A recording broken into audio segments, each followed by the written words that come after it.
the light bulb, personal computer, and the airplane are the top 3 innovations that changed the world forever. When the change came, those who embraced it made fortunes overnight. Those who didn't, well, you know the story. They lost their empires and were swept away by the merciless storms of change. Another sweeping change is here. ANQR is changing the fashion business in Africa. Embrace the change or be left behind. Are you a fashion designer? Or designers who are into making of wigs, shoes, bags, jewelry, and accessories, baby, kids, and maternity products, leather products, all made in Nigeria? You need to be anchored. Go to anqr.com.ng, click Sell on ANQR to get started now.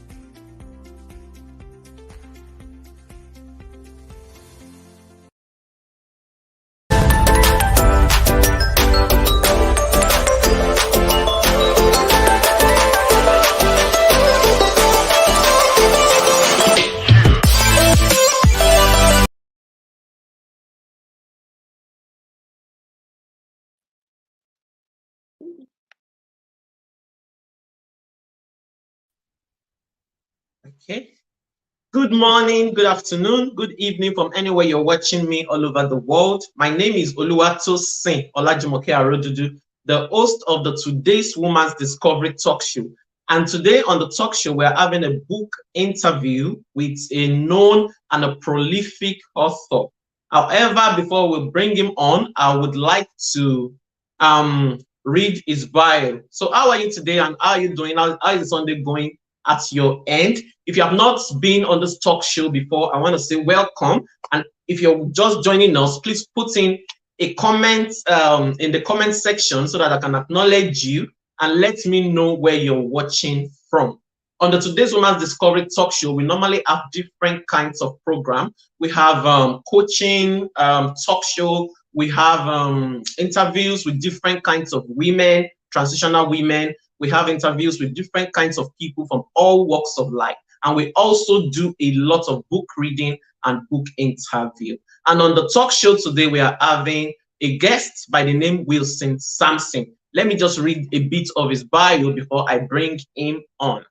Mr. Wilson Sampson is an author, a business strategist, a process facilitator, and an engagement director of Lisrap Consult, a strategy consulting firm positioned to raise champions who build healthy organizations across Africa. Ooh, awesome. His top 5 strengths are futuristic, strategic thinking, belief, responsibility, and connectedness. Wow. His forte centers on building stakeholder relationships, business systems, and strategy. And without wasting much of our time, I'm going to bring him straight onto the screen so that we can start the interview. Good afternoon or good evening, Mr. Wilson. How are you today? Good afternoon. Good afternoon. I'm doing great. Good afternoon, everyone. Thank you for joining. Irrespective of your time zone, I would like to say welcome on board. Oh, thank you so much, sir. So, I've read a bit of your bio, but can we meet you in your own words shortly so that, you can hear from the horse's mouth? Okay, thank you. My name is Wilson Sampson. I'm a business strategist as well as an author. I'm a process facilitator. And over the last couple of years, I've been involved in a lot of business strategy systems. So in case you're wondering what is business strategy, what is engagement, what has this all got to do? I believe so much that if we focus on our strengths, we will make a lot of impact than looking at our weaknesses. Most times people tell us what is wrong with you. So I'm an advocate of focus on what is strong in you, not what is wrong in you. Okay, focus on what is strong in you, not what is wrong with you. Okay, awesome. Awesome. Okay, thank you, sir. That's beautiful. Focus on. I wish I have one of my moderators there. They would have just helped me to put that in the comment section, but it's noted anyway. Focus on what is strong in you, not what is wrong with you. That's awesome. That's awesome. Thank you so much, sir. So in few words, how was it like growing up? How was it like? Can you give us a peek into your background? How was it like growing up?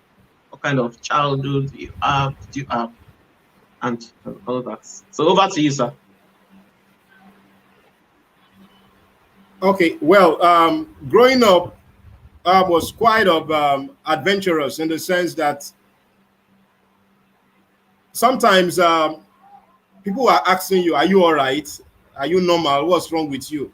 Why are you so inquisitive? Why are you, you're just doing things that are out of the box, as it were. That why are you jumping? Why are you always asking all these questions?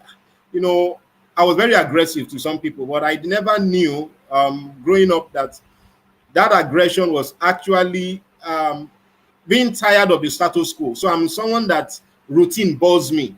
So I got in a lot of troubles. Into a lot of troubles. For trying to challenge the status quo.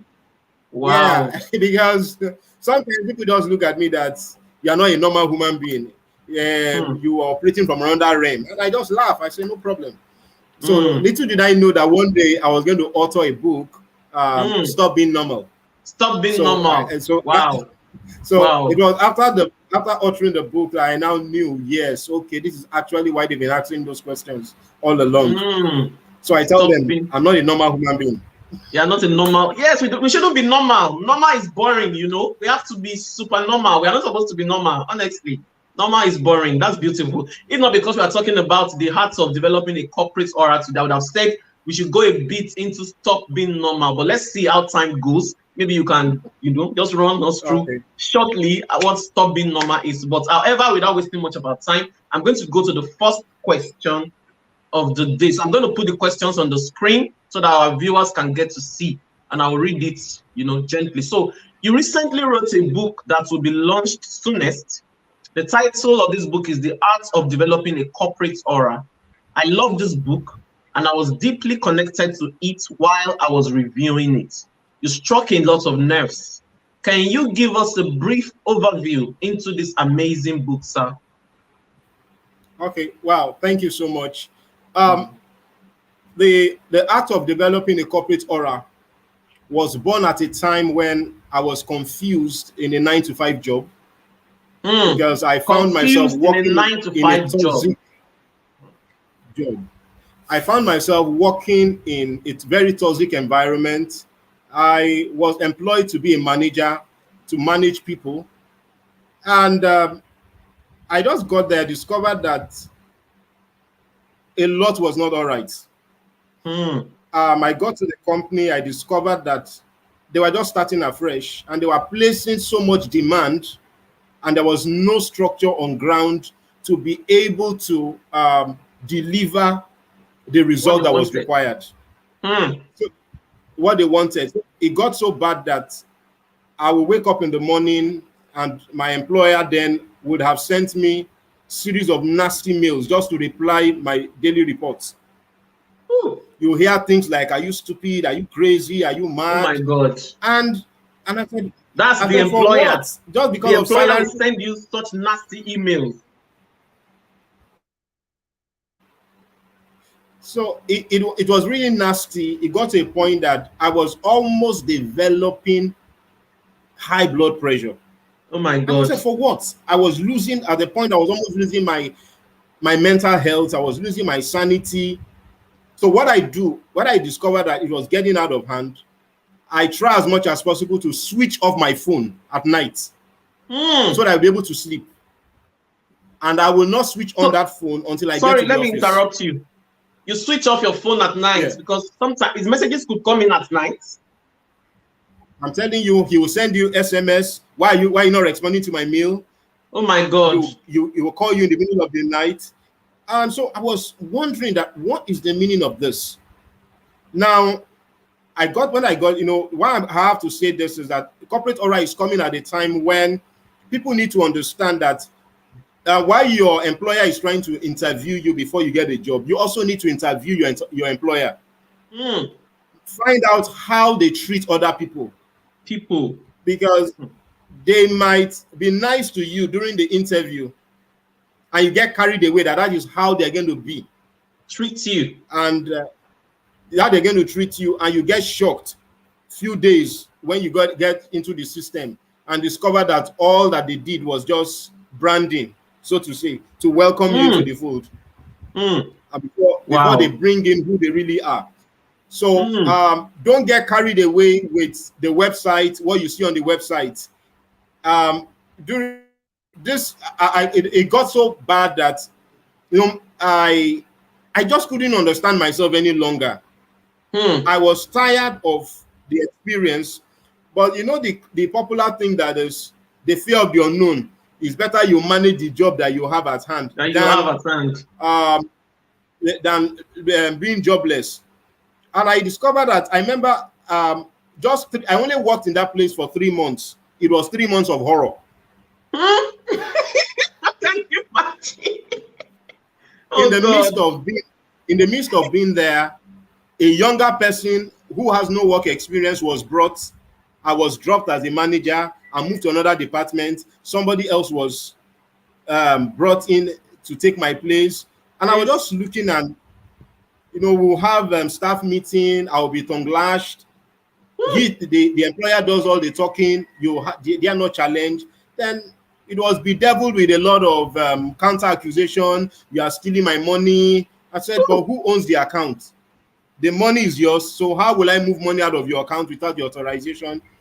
A lot of things were not on ground, but the employer was making it look as if I had a problem. And so when I looked at the way it was going, I had already written my letter of resignation, but somehow my wife was sweet talking me. Don't worry, let's just try. Maybe you're not getting what the man is saying. Try this. The way I saw it was going, let me say this to everybody: don't be afraid to be fired. But don't be afraid to be fired. And so I was trying to endure this whole thing when I ought to have left. And eventually I was fired. Now that I was fired, you know, there are some people when they fire you, at least you have your benefits to go with. I was fired and left empty. And when I asked for my wages, he told me, I'm not owing you, but the company that employed you that is owing you. So the question you will ask is, who owns the company and who is the employer? He's recusing himself. So it got so bad that, you know, he would, despite the fact I've left the system, he will still come on WhatsApp and chat me up. I'm impressed with what you're doing. And I'm like, are you monitoring? Where is this thing what you were doing? He will come on WhatsApp, chat me up. I'm impressed with what you're doing. I said, impressed with what? No, it got so bad that before I left, he told me that I should go on a training. And I need to say this for people to understand that when it comes to this whole thing led to me writing the book, because I had to pour out my pain, I had to pour out my experiences so that somebody out there will not go through the same thing. I was told to proceed on a French leave, and me sending a report for a training the employer never paid for. That was his exit strategy. He did not know how to lay me off. So he was just looking for every means to, but what amazing thing is, the more he was trying to frustrate me, the more I was becoming creative. So that really got him upset. Now he told me to write some articles, which I did. He condemned the articles. After I left the system, he published those articles as his own. Just imagine. So I knew that I was no longer the problem. I knew that I was not the problem, but it was the employer. Now, so all those experiences gave me the reason to be able to write this, because most times employers think they are doing their employees a favor by paying them a salary. And I want to say this categorically, very, very clear, that without an employer, there is no employee. And without an employee, there is no employer. So it's just like a marriage relationship. They both need each other. Every employer was once, yeah, absolutely. Every employer was once an employee, and every employee will one day become an employer. So how would you be able to manage differences without feeling insecure? So that was actually what led me writing the act of developing a corporate aura, because it's actually an act. It's something that people must develop over time.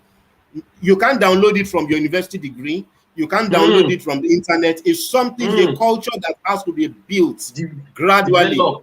It has to be developed. It has to be harnessed, because part of the corporate aura, you're looking at when fresh talents come into the system, how do you bring out the best in them, or instead of bringing out the worst in them? Awesome. Let's just take it bit by bit. A lot of questions. Shout out to Mama Shiwa. Thank you for joining us, ma'am, all the way from Philadelphia. Thank you so much. She said, yes, rejection spurs creativity. Exactly. This is why I'm not a believer of self-pity. Maybe they are frustrating you somewhere, or they are bullying you somewhere. Then you now resort to self-pity, be repeating yourself, and be feeling as if the whole world has condemned you. No, that is when, that kind of treatment should spur creativity in you. As a matter of fact, one of the things that bullies don't like is when the more they bully you, the more creative you get. When they see that, they become angry, like, oh, I'm bullying this person. Why is this person not reacting like I want them to react? So rejection spurs creativity. So thank you so much, Mama. We're so happy to have you on board. Yes, so let's go to question number 2, sir. Question 2. Do you believe that in any organization, customers and clients come first before employees? Well, I don't agree to that. And the reason being this: I worked in a place where customers were treated above employees. It will only lead to those employees becoming thieves, corporate thieves. Corporate thieves. Okay. Because you are trying to get customers to build your portfolio, and you are not taking care of your employees. So it's just like a fuel tanker going to supply fuel to other places and not filling its own tank with fuel. Exactly. It's not a question of time. The vehicle will, the tanker will drop on the road. On the road. So the first customers to take care of are employees. If employees are not properly taken care of, they are going to discourage customers from doing business with you. Even if the employer is the one dealing directly with the customers, you will not always be around 100%. Exactly. There are times you will not be around, and you will need your employees to be able to attend to your customers. So an angry employee will pass acid to the customer or client. And the client. So if you want to, a happy employee will promote healthy customer relationship. Remember, it is the relationship that employees see from their employers that they will be able to transmit to the customer. For example, if you don't treat your employees right, and you're not asking them to cover up for you in front of a customer when there is a service breakdown, they will not compromise. They will tell you straight that it's not available, it's not available. They will not cover you up. They will not cover you. Awesome. Thank you, sir. Mama Shakin also said, I think both have different places and they are the most important in their own hierarchy. Exactly. The employees are important, the customers are important. You as an employer, the onus lies on you to treat because your employees are your first customers. They are your first clients. And it is the way you treat them that will make them testify to the whole world about your business. As a matter of fact, there are some places I've worked at. I am the testifier. Like, I will tell the whole world, this is how they treat people here. This is what they do here because of how I have been treated as an employee.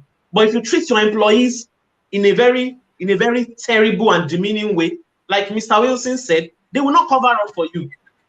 Places that are supposed to even, cover you up and patch things up, where they are supposed to improvise, they won't do it. They will just be like robots. We don't have it, we don't have it. They won't cover for you. So, like Mama, if there are no customers and clients, the business would also fold up. You can't run a business without customers and clients. But as an employer, you must understand the fact that treat your employees. It's even, the Bible says there's a golden rule in the Bible. Treat others the way you want to be treated. So we know that there are terrible employees that wants to come into an organization to suck the organization dry. Employees that don't have, their lives are not, they don't have self-discipline, because they come into a place with all this toxic nature, and they just want to come and create problems for you. But you would have done your own part as an employee, so that when they mess up, Providence will provide a better employee for you. So, some employers have this belief that if I treat my employees well, they might not be up and doing. They have this belief that you have to be harsh towards employees so that they can deliver. No, you are building talks. They just pretend to your face. It will be all about pretense. And when you're out of the way, they do their own thing. So let us, as an employer, treat your employees well, because they're your first customers, so that you can give your customers and clients top-notch customer service. Because without good employees, you can't run an organization, and without good employees, you can't have good clients and customers. So like Mama said, both are important in their own hierarchy. So sir, let's go to question number 3. Question number 3. What do you think about mental health in the workplace? Do you think employers should prioritize this at the workplace for effective service delivery by employees? Because in Nigeria, I know that a lot of people don't believe, they don't even understand what is mental health. If they hear anything mental, the first thing they're thinking about is arrow or yaba left. They don't understand many, it's just now that we're trying to raise the awareness all over the social media when we are talking about mental health. That is why people are now paying attention. Before, nobody, what's the meaning of mental health? Come on, they just tell you that you're not, this one is not strong. We can't even employ you here. You don't have you are not, there's this English they use. What's that English? You are not, I've forgotten. They just cancel you because they want you to be, they want to mess you up, deplete your mental health, and they still want you to deliver. So please, can we address this question, sir? Well, you see, the issue of mental health, the amazing thing about mental health is both the employer and the employee need to also check their mental health. There are some employees that will really make the employers develop high blood pressure and even affect their mental health. And there are some employers that they will drive their employees crazy, to the extent that I used to tell people, if you check out where do we catch a lot of, or where do we, it's not even catch, where do we contact some of these deadly diseases? Is in the workplace. Okay. Now, it's difficult for you to contact high blood pressure or become hypertensive at home if everything is wrong. But in the workplace where you're working with somebody who never says thank you, who never shows appreciation, who never values what you do. And the amazing thing about life is some of the people who are being victimized are waiting for an opportunity to also get to the position of power so that they will victimize more people. So they're spilling it over. It's a spillover. So mental health is something that needs to be addressed. If there is no mental health, there is no collaboration. One of the things that drives mental health is the ability to collaborate. Where somebody says, "I don't know it. How can you help me?" And everybody is open to learning. You discover that the pressure is low. But where everybody is trying to show muscle, to flex muscle, so people are trying to outdo one another. I used to tell them when I somewhere that being proactive does not mean that you should put other people in trouble so that you will win award. In a lot of places, Some people go and backstab other people, paint them in bad picture so that they can be seen as the good sheep and the other people in bad light. So what I will advocate is mental health should be taken seriously. There is like the Bible says in Proverbs, soft word turns away anger, and harsh word stirs up anger. Sometimes you don't know what people are going through. For example, in Lagos, where people are stuck in traffic for hours. Why don't we look at, okay, do a division of labor. This person, you work for this number of hours and go home. The next person work for this number of hours and go home. Because they give or take, an average worker in Lagos spend 6 hours on a daily basis in traffic. So you spend 3 hours going, 3 hours coming back. So 6 hours out of 24 hours, you are left with 18. Out of the 18 hours, you are spending 10 hours at work. You have 8 hours left. So you are going to sleep with that. You're going to attend to your family. You're going to handle other responsibilities. So at the end of the day, you discover that people are carrying more than their capacity. And this will break down their mental health. No matter how strong they think they are, we will not always be strong without the support system. So as part of the advocacy for mental health, there is a need to create support system. Instead of one person doing 10 people's job, why don't we have 5 people?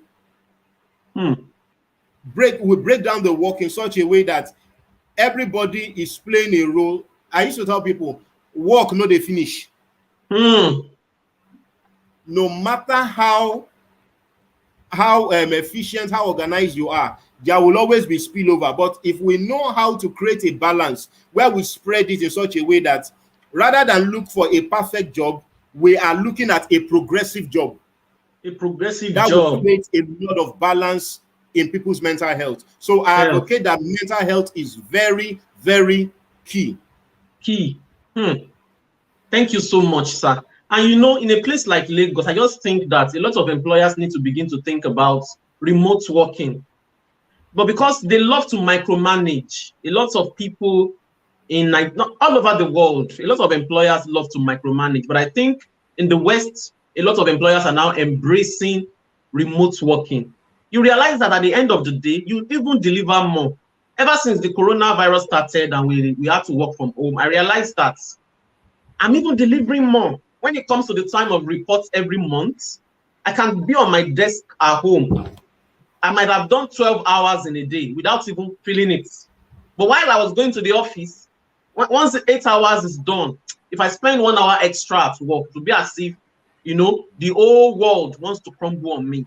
So I think a lot of employers in Lagos have to begin to embrace remote working, because how can people spend 6 hours in traffic?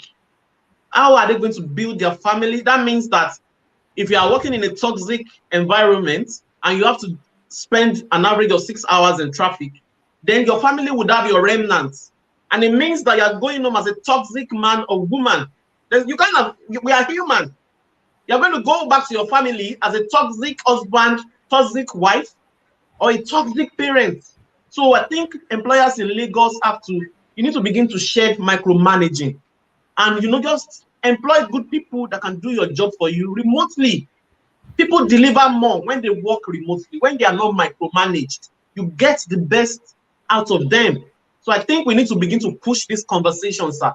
I know that a lot of people are lazy when they are not in the office environment. They might not give their best, but there are still people, a lot of people out there, that they give their utmost best when they are not micromanaged. Why don't you consider giving these people an opportunity to work remotely in a place like Lagos? I hope that, you know, any employer that gets to watch this video now or in the future would consider remote working as a form of, you know, alleviating the pain of people that are working in Lagos. So what Mama said, there's also a problem with employees who just want to get paid without putting in the work. Yeah, okay, of course. Okay. We have a lot of, in fact, as a matter of fact, on the social media, when I read a lot of people, I know that a lot of people are not serious. They just want to work. They just want to get the money. They are not ready to deliver. We have a lot of, we see how people people's viewpoints when it comes to working. It's very evident on the social media alone. So I understand what she's talking about. Do you have something to say about that, sir? You wanted to say something? Yeah, I agree with her. This is where I will always advocate we create a balance. Now, one of the things that will help employers and employees as well is the fact that every employer should be able to know their strengths. Every employee should be able to know their own strength as well.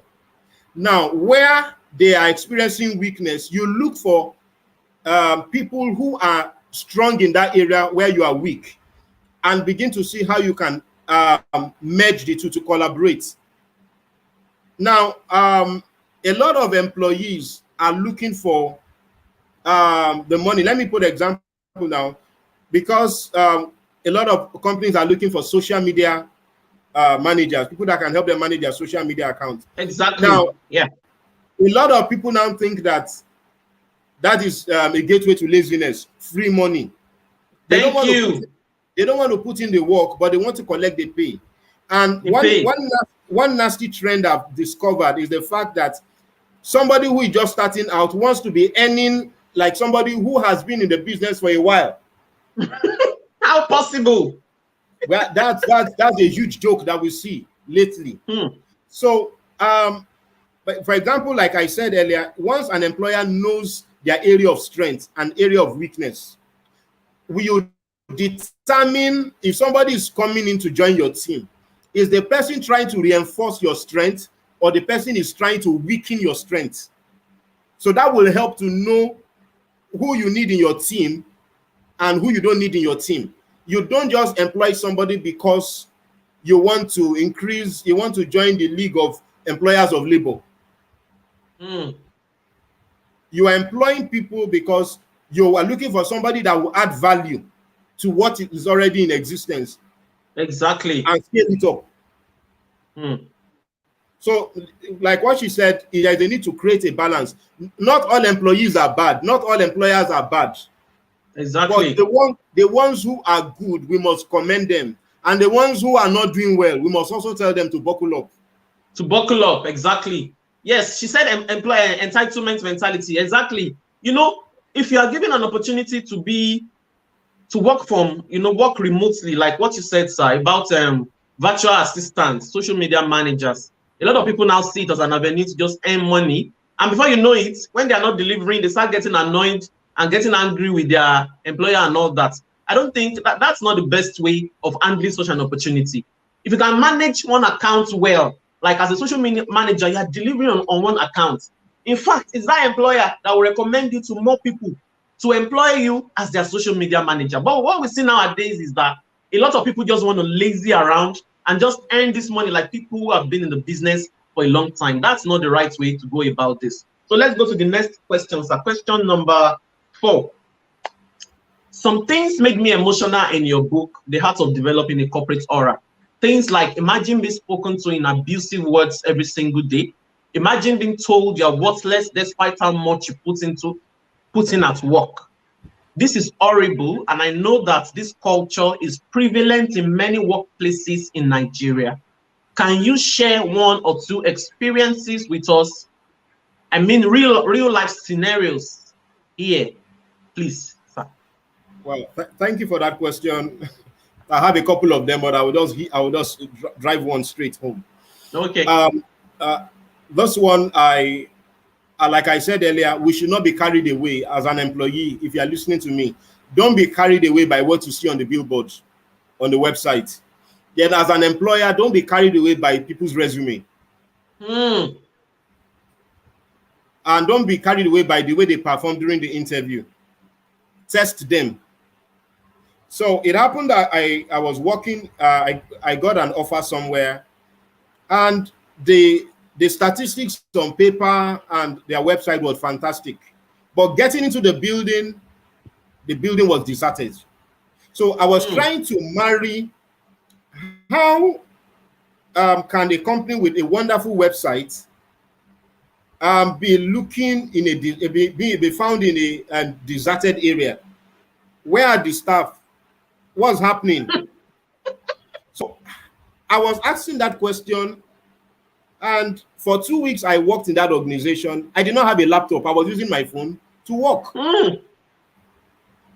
And this is a company that the owner has done top jobs for a lot of government organizations, parastatals, and even I was wondering, how do you marry this thing together? And so he traveled out and came back. We had a discussion, and he just told me straight to my face, I don't see any value you've added in 3 weeks. Can we renegotiate? I'm not going to pay you. In 3 weeks, I'm not going to pay you for the ones you have worked. You did not even work. And I told him, I said, you can keep your job. So I walked out of that scene. Some other people will agree to renegotiate, and that's where you sign up for slavery. Thank you. So sometimes some employers may not come out right to insult you, but their actions, the way they treat you. When it's time to pay employees, you now start giving stories.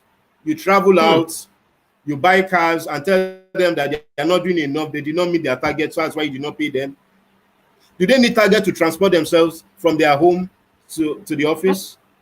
Do they need target to pay their house rent? Do they need targets to? So this is where a lot of balance has to be created. But these are the things that employees are actually going through, and they don't know how to handle it. And for those who are believers, they now misquote the scripture that those who endure to the end shall be saved. You cannot be saved in such kind of environment. You are going to die. Thank you so much, sir. So if something is not working out in the first week, second week, third week, please, you are not a tree. Walk away with your sanity. Move. Thank you.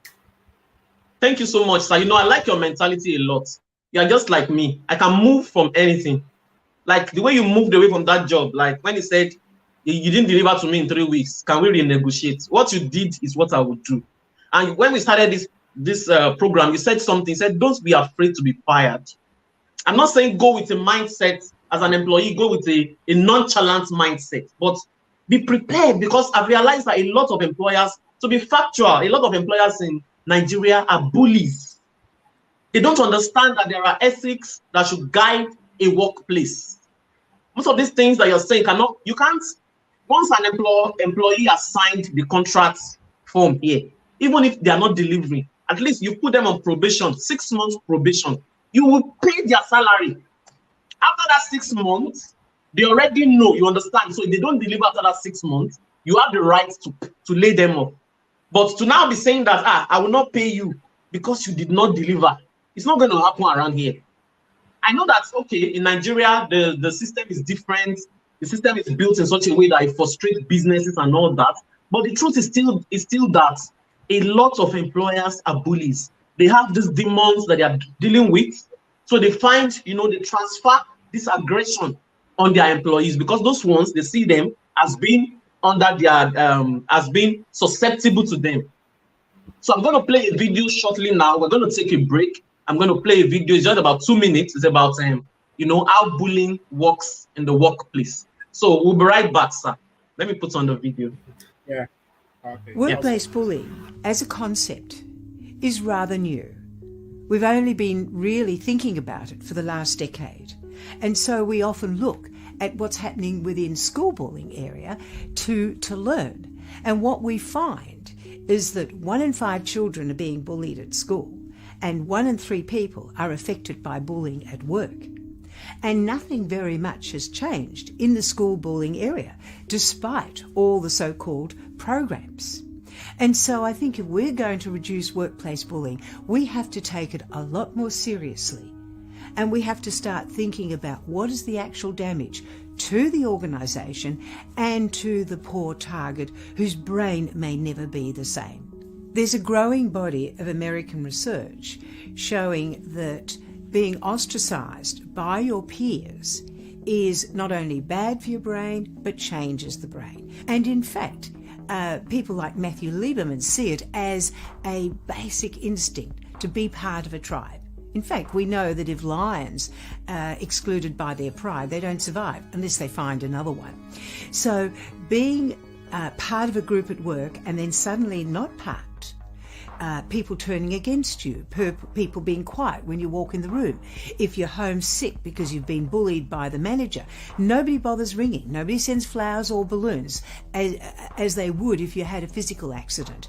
Nobody rings to say how you're going. And so you feel a personal failure, you feel a professional failure, and people disintegrate under that. If someone feels they're being bullied, then they need to do a number of different things. First of all, they've got to take a record. Secondly, they can't dismiss it and say, oh, that's just John, or Mary's had a bad day. They've got to listen to their guts and listen to their survival instinct and do something. Now, that might mean reporting it to an appropriate person, going up to Mary or John and saying, don't know what happened yesterday, but I'm a bit confused. Perhaps you can explain why you yelled at me in front of customers, or I don't know why you didn't include me on that email list. Have I done something wrong? In other words, take action immediately. Take a record. If it's affecting your health, go to your GP. See a psychologist. We can help you immediately. If you wait too long, and you have a breakdown and you're not able to return to work, then it's a very long, slow process. I think the important thing is targets don't show your fear and anger, because then you threaten the bully. Because at the end of the day, most bullies are insecure, worried that they'll be exposed as being incompetent, and most targets, very hard-working, conscientious people who like to tick all the boxes and threaten the bullies who are feeling vulnerable. So don't show your fear, don't show your anger, be very neutral.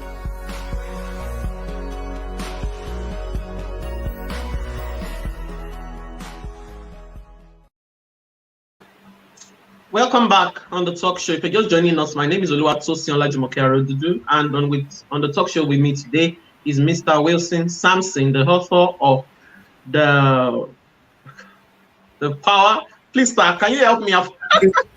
The art of developing a corporate aura. Don't mind me. That video I just watched, entered into my brain, and while I was making a research on this topic, I got across that video, and a lot of things that you wrote in your book resonated. I remember that you wrote something like, one of the ways to avoid a bully in the office environment is not to don't maintain eye contact with them often. I think you wrote something like that, like don't always maintain eye contact with them. And from that video, the woman said something like, don't show your feelings, be neutral. Because when you're like, what inspires them is your fear. What inspires them is the way you cower around them. So, kudos. Let's go to the next question, sir. Question number 6, I think. Let me see. I think ask question number 5. Oh, okay. We've not asked. Okay. Question number 5. You made a post last week on your wall on Facebook, and it got me really emotional. It was about criticism. I remember that I made a comment. So, what do you think about communication in the workplace? Because I remember that the post you wrote was some of the bullying that you went through at the workplace. And I remember that I made a comment like, criticism at the workplace should be about bettering the person that you are criticizing. You want them to improve on their task. You want them to deliver more and to bring more value to the organization. But the moment the criticism becomes destructive, like the kind that you went through, that your employer would send you nasty emails as response to your reports. I can't even imagine waking up in the morning and opening my office email and I'm seeing a nasty email from my employer. I can't imagine how you coped for 3 months. But that being said, when they begin to send nasty emails, when they begin to talk you down, when they begin to make you feel that you are useless, then it is not about criticism. It is their insecurity that is speaking. It is their fear. They're actually afraid of you. They want to be like you. They are envious of you. They are jealous of the position that you carry. And, in the office environment, people bully psychopaths. We actually have, like that your boss, I'm sorry, I think he's a psychopath, sir. We actually have 2 kinds of bullies in the office environment. The ones who enjoy to bully others. Maybe a new employee is coming into the office environment. They're already waiting. Now we dey here. Oh, this one is coming to meet us. So they want to stake their power as if, you know, we own this organization. We run the show. Their fellow employees too, but perhaps maybe they've been there for they've been there before you came in, or their managers. You know, people like that enjoy to bully others, to make people subservient to them. Then there are instrumental bullies. These ones, they see bullying as an instrument to further their own political aspiration in the organization. You know, you said something here when we started the show that, some people, because they want to, maybe they want to be promoted, they want to be seen as the best person in the organization, so they distract you, they disrupt your emotions, they mess you up in order to promote their own agenda. So please, sir, can we address that part about communication? What do you think about communication in the workplace? How do you think people should be addressed in the workplace? Okay. Sadly, let me start from the sad notes and move to the positive notes. Sadly, in the workplace, what we have in the name of communication is actually assumption. Assumption. Most times they feel they are talking to you, but they are not communicating.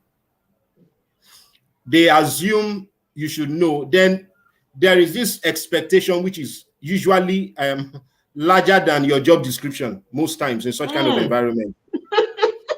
So one of the things that helped me, yes, being a psychologist on the side, what helped me was this.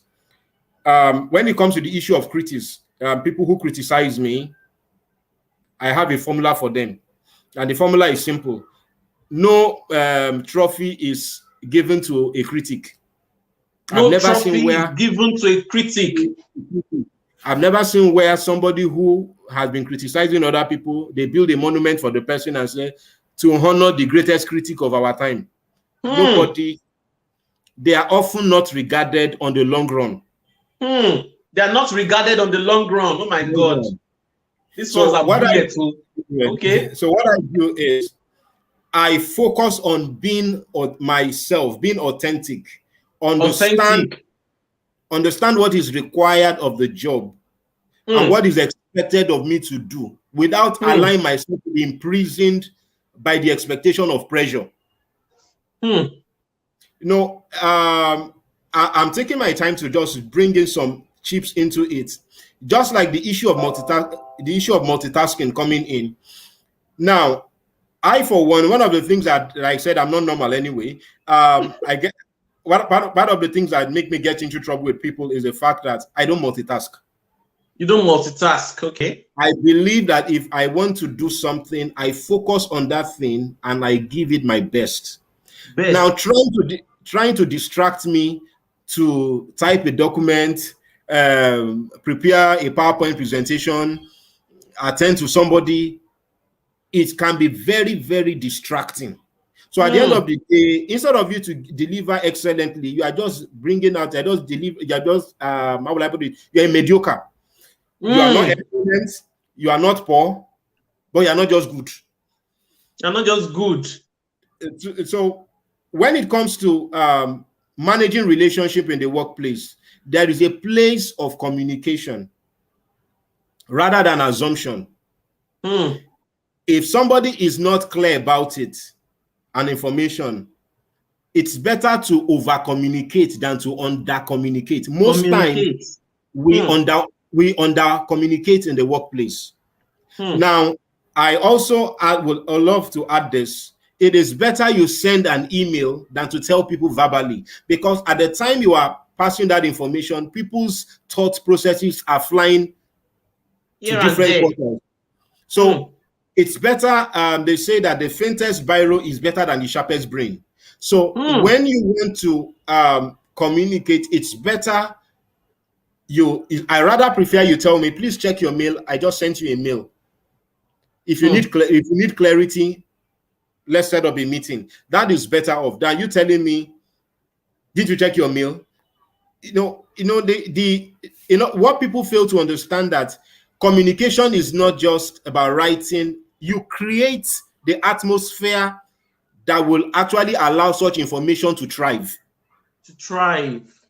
So if you're working in a toxic environment like the way I was, where we always there was always assumption, you should know that you're supposed to submit your report. You should know. You should know. It's difficult for you to even remember anything. It is difficult for you to be creative. And when there is no communication, you now start putting pressure on people. You want people to deliver their best, forgetting that the best cannot actually be produced under pressure. It's only being produced when people are valued. So communication must be seen from the point of value. How do you pass the, for example, I might be upset coming to work because maybe somebody bashed my car. And you come in and said, why have you not submitted your report? I'm going to give you a query. Now, you have passed your message. But to me, it's a rant. It's a rant. So, but when we come to the place of understanding that this person is actually human, I think one problem we are having in the workplace is people have removed the human factor. They are now adding the machine factor. So everybody is now a robot. You should do as I say. Don't bother what I'm doing. So communication is something that has to be balanced.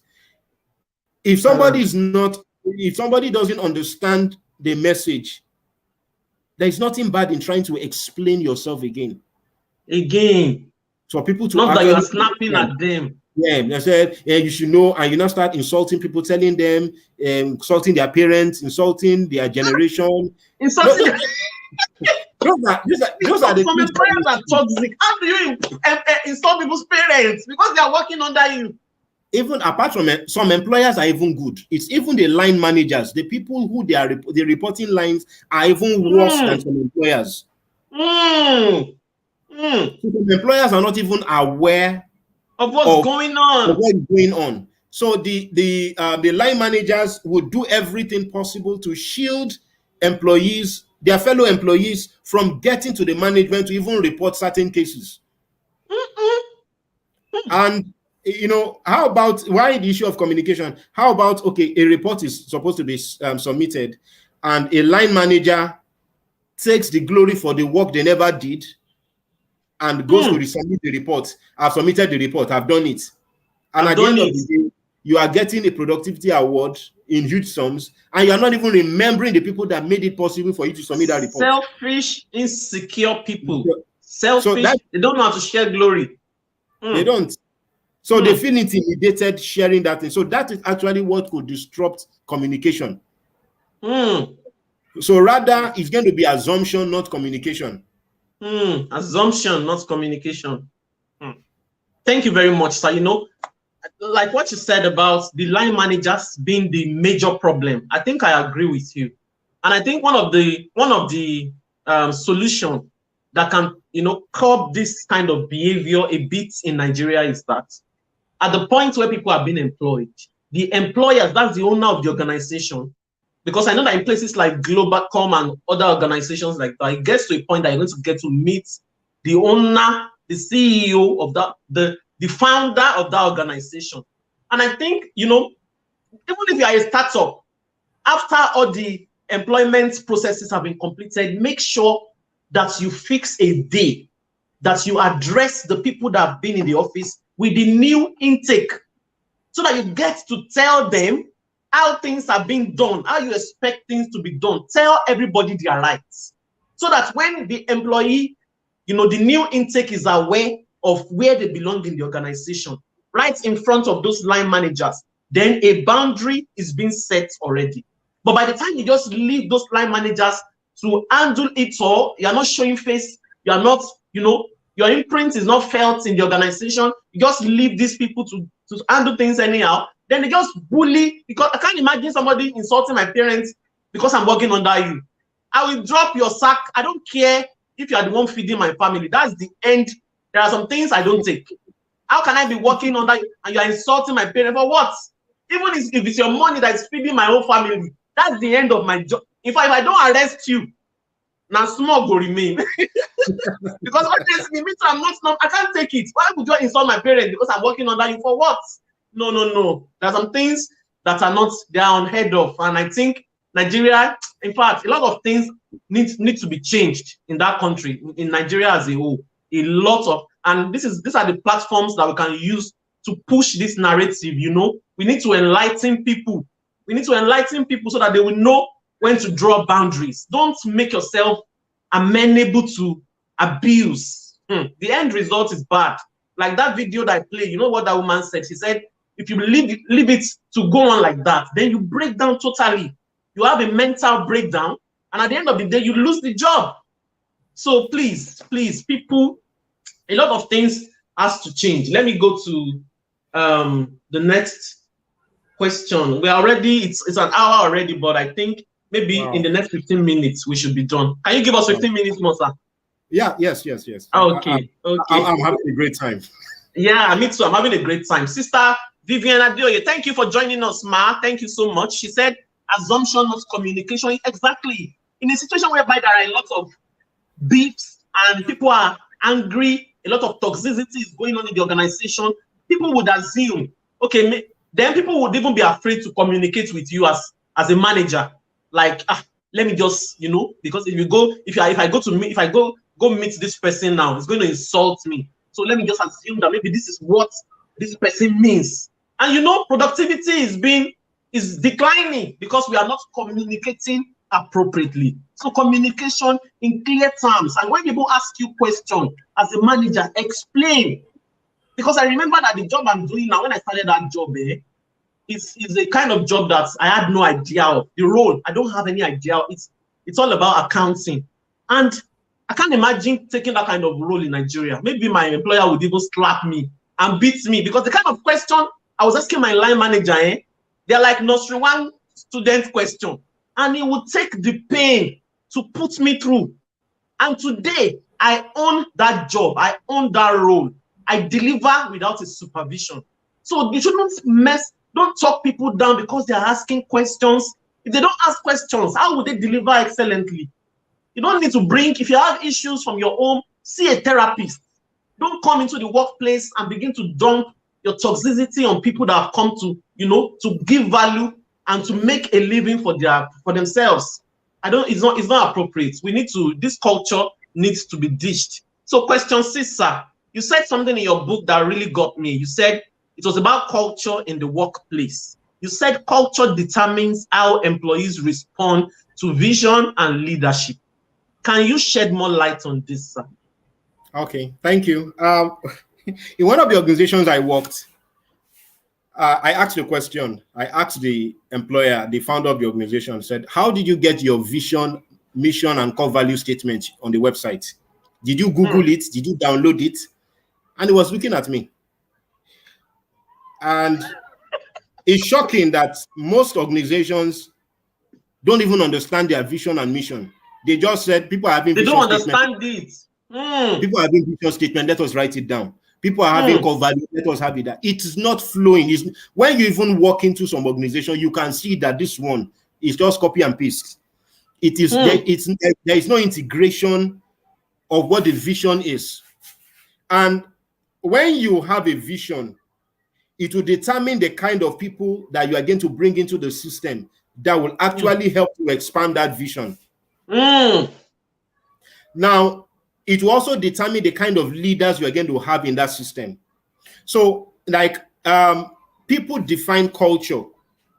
Culture is not unlike what we read in secondary school and growing up. Culture is the way of people, is the way of life of people. When we actually look at it, culture in the workplace, people define how the culture should be interpreted. So, for example, I will never forget one of my line managers who gave me a task and said, I want you to write a minute of our meeting. I've never written a minute before. But with the way he communicated, I took my time and researched and came up with something. By the time he looked at it, he announced to my team and said, from today henceforth, this is a template we're going to be using for minutes. I will never forget him. And that alone made me to always offer my best. Another time, we're doing a monthly report, and I designed a template, and it went into a management meeting, and the management were so impressed with the template, and he said something. He mentioned my name, that I am the one that gave him that template. You see, when you have a culture where people are encouraged, people want to do their best. The day I wanted to leave the organization, the owner of the organization called me. He said, "You are an asset because you always come to me to discuss with me. Please, can I move you away from sales into the store department?" I said, "I would have agreed, but the person in charge of store is worse than the devil."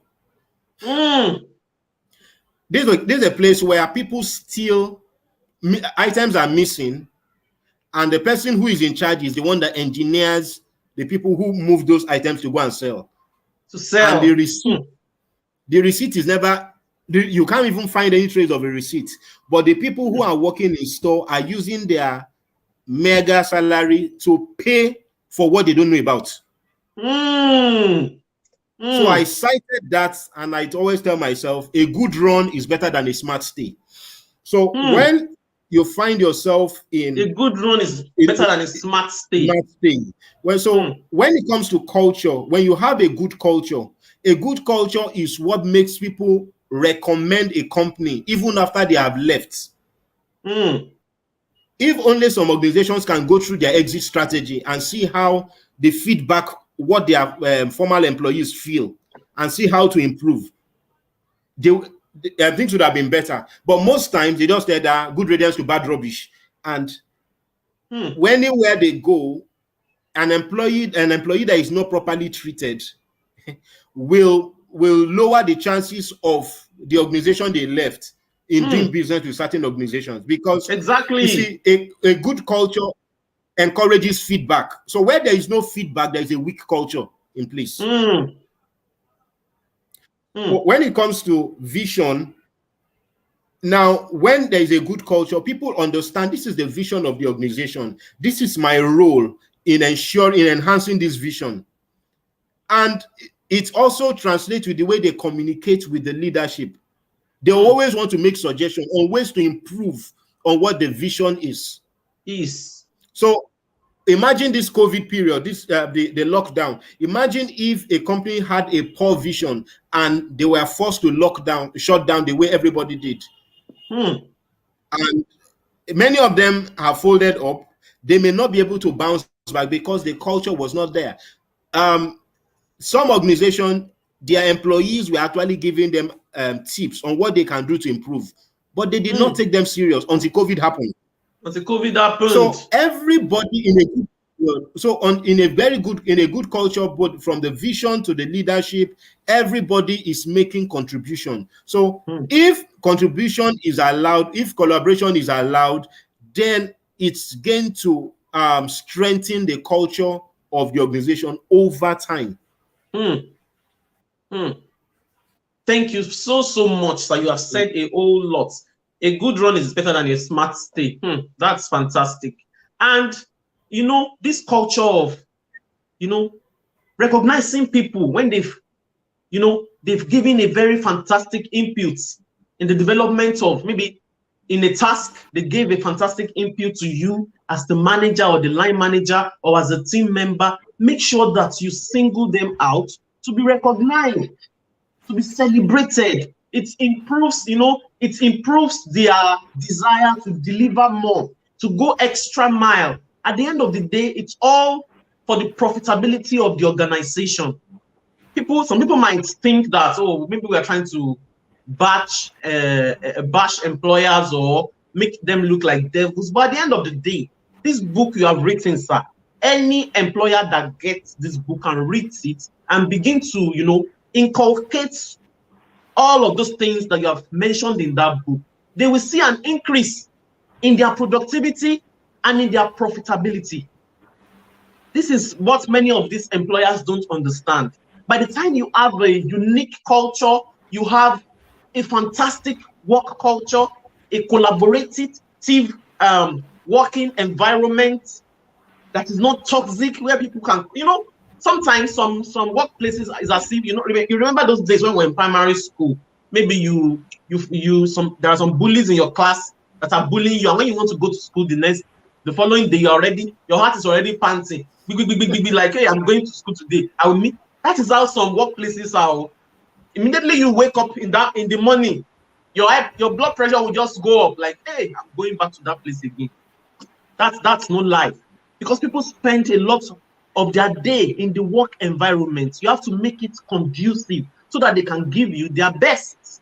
If you make the work environment conducive, you drop boundaries. Let these managers, let them know their boundaries. Some people cannot handle power.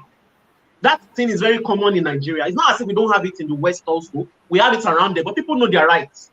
There is a limit that you can bully an employee to. They will call you out. There are some emails that you cannot. Of course, around here, we also receive toxic emails, but there is a level of, there's an email that you send that will put you in trouble as a manager, because by the time you flag that email, you as a manager will receive query, because around there, they keep promoting employees' mental health and, a conducive workplace environment so that everybody can thrive and there can be productivity at the end of the day. So well done, sir, for writing this fantastic book. We still have a last question, or 2 questions more before we round up the whole program. Let me see. Aha, yes. This is a very key question. How do you think an employee can manage a difficult manager or leader? You said a lot about this in your book. Can you give us some tips, sir? Because a lot of people need to understand this, so before they'll be quoting Bible and be dying in an abusive work environment. Please give us tips, because to be sincere, many people don't, they are not like us, that we have this mindset that if you cross my boundary, I'm out. I don't care what you're giving to me. A lot of people are not, they don't have that mindset. Some people will be like, let me just manage. There's nothing. The devil you know is better than the angel you don't know. So can we give these people tips if they find themselves in this kind of situation? How do they manage these managers and leaders? Over to you, sir.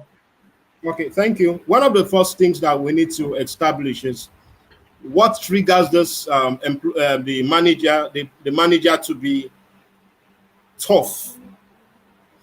Now, without understanding that, you will try to be treating the manager the way you have been treating other managers, and it will backfire. So you need to understand, who is this person? What does he like and what does he not like?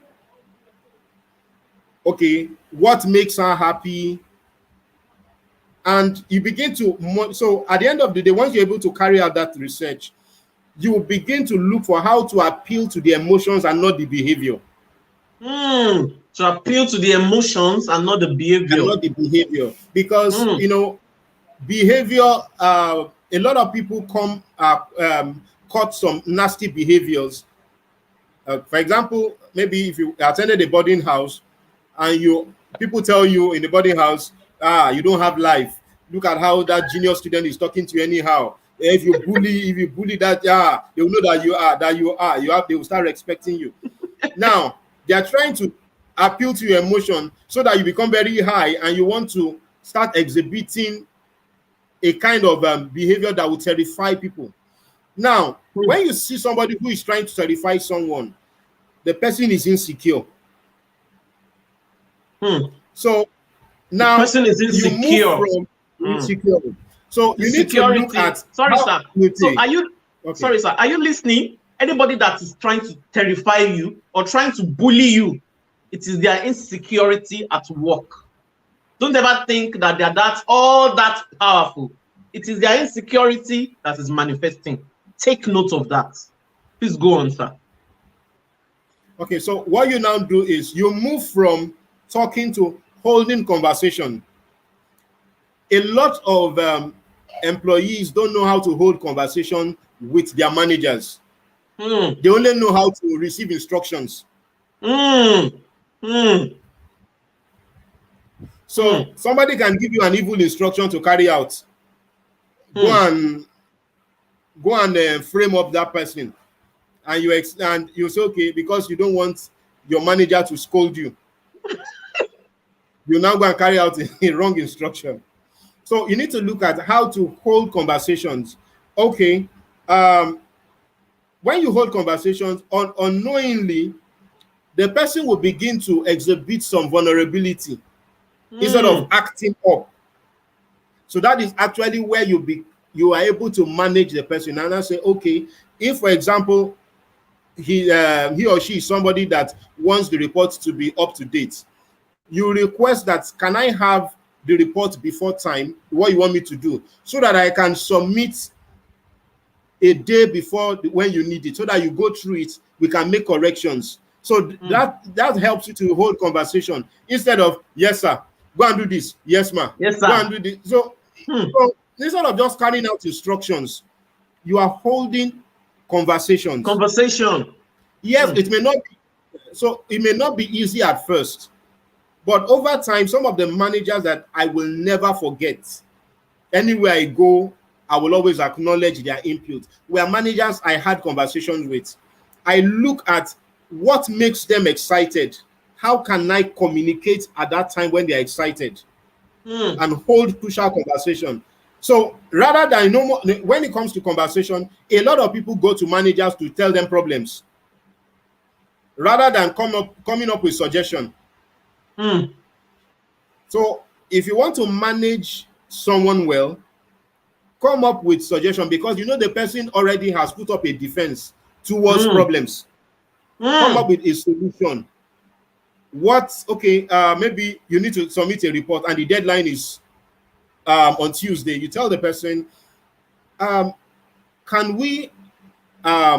I send you a draft of what I think that will help us towards achieving our target on Tuesday by Sunday evening?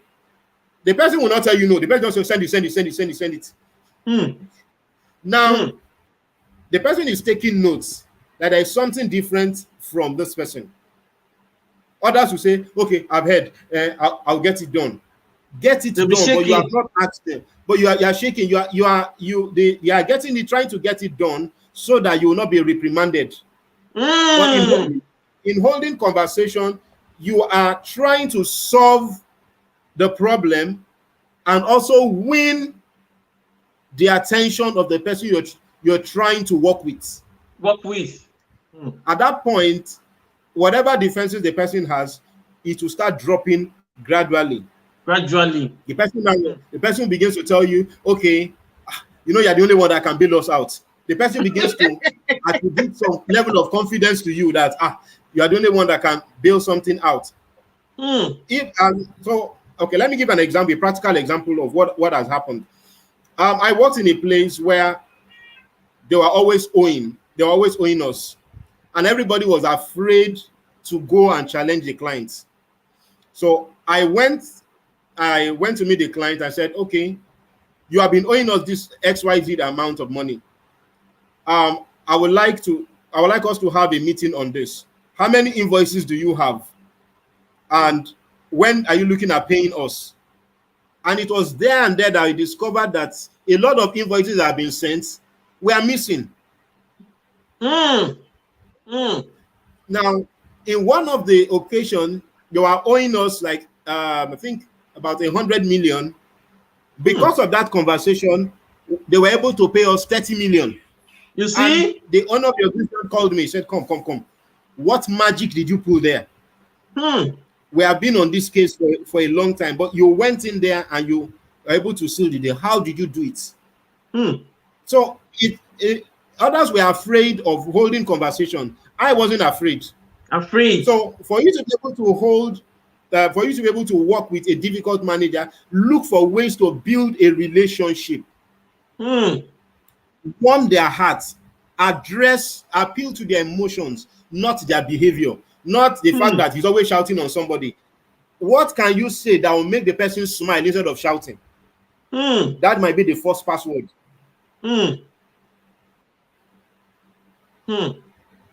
Thank you so much, sir. Oh my God, you said a lot. You know, one thing I also realized is that from what you said, all the conversation, don't just be receiving instruction. So some people, I realized a lot of people cannot hold the conversation because they are not developing themselves. They don't even know what to say. They are robots. They are not developing themselves. They are not going through personal development. They just want to do that work and just earn. So somebody that is not developing themselves will not have the confidence to hold the conversation with a manager. And this is why it is very important for you, if you are watching this program or you're going to get to watch it, that you should develop yourself. It is extremely important. It sells you. It increases your value. It increases your worth when you develop yourself. When you take your personal development as, you take it seriously, then you become an asset. But the moment when you're not growing and it's becoming, very glaring to your managers and the people around you, before you know it, you will be replaced. They will get someone, who has more value than you can give. And this is, if you're not developing yourself, you're also susceptible to abuse, because, they're going to talk you down. When the conversations are being held, you're not going to be able to, make intelligent conversations, chip in, solutions or things that can move the organization to the next level. You're just going to be the yes sir, yes ma kind of person, the instruction taking kind of person. And and you know how Nigeria is. Unlike over the West, where your rights can be protected, in Nigeria, once you're like that, they mess you up. It's an avenue for them to bully you, to treat you like trash. So take your personal development very, very seriously, so that you won't have to entertain anything fear. When there's a meeting going on at work and you are being asked to speak, when you speak, they would even listen.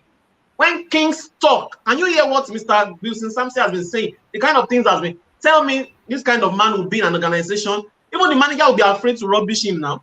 The one that is not afraid, you walk out of the environment because you know what you carry. This is why you must be an asset.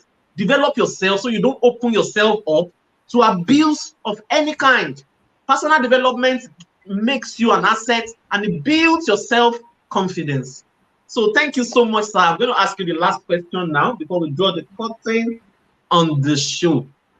So, okay, before I ask this last question, I'd like to play a short video about your book so that people can get to see, and they will come back to the last question. Sorry, give me a minute. Okay, a second. Yeah.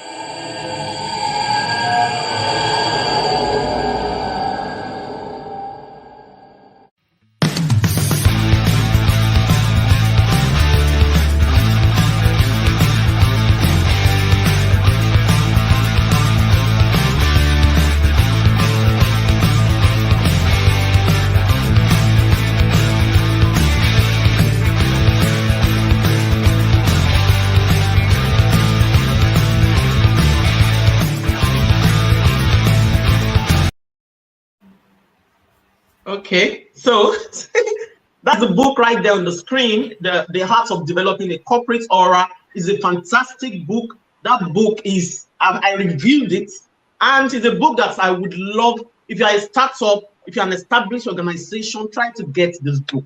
The ebook, you can get the ebook at this moment for $2.5, because we are in the pre-order season. You can get the ebook for $2.5. You can pre-order the hard copy for $4,000.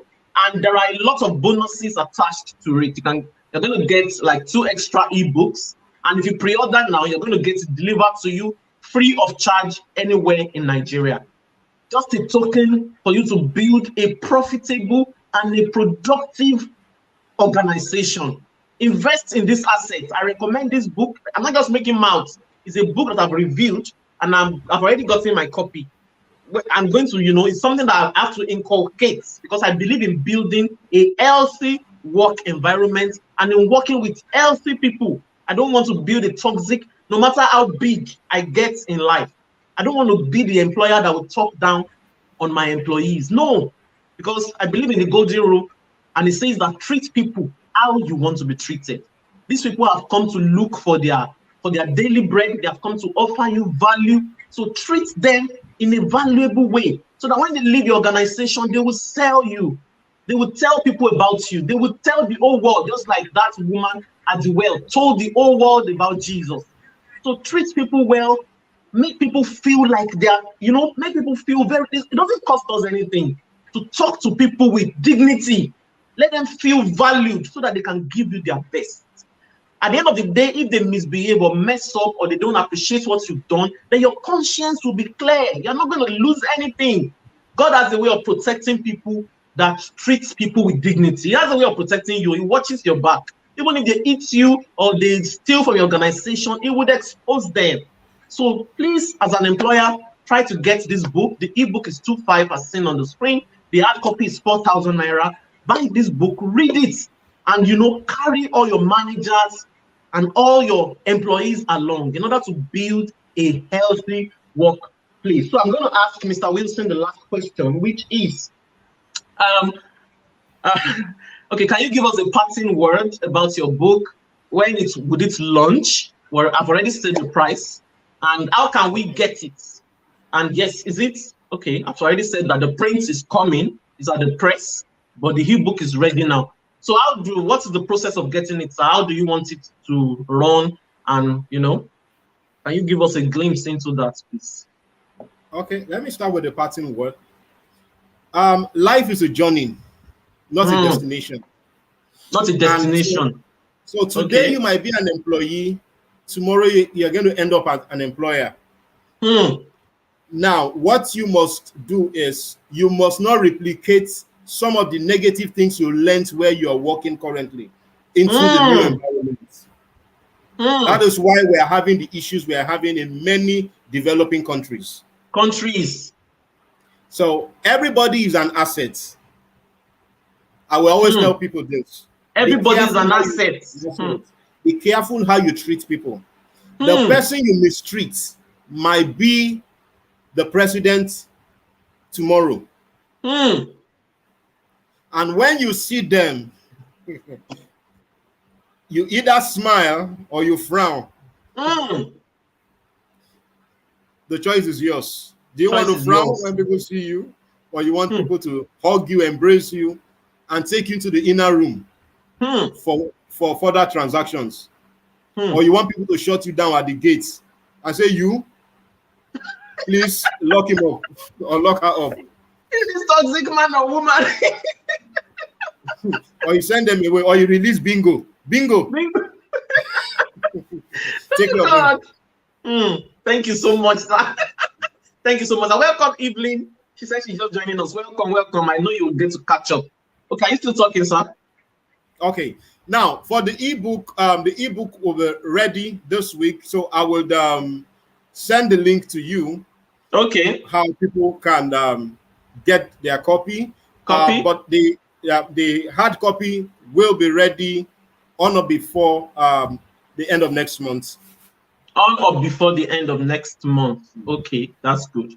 That's good. That's awesome. So it's going to send the link to me. If you like to get a copy of The Art of Developing a Corporate Aura, you can always reach out to me and I will facilitate the process. So one last question, sir, before we round up. We've been running a program on this talk show since this year started, and the title is The Transitional Woman. So you're a man. I want to ask you, are you a transitional man? Yes, because sitting here and being under this wonderful platform is a combination of different transition.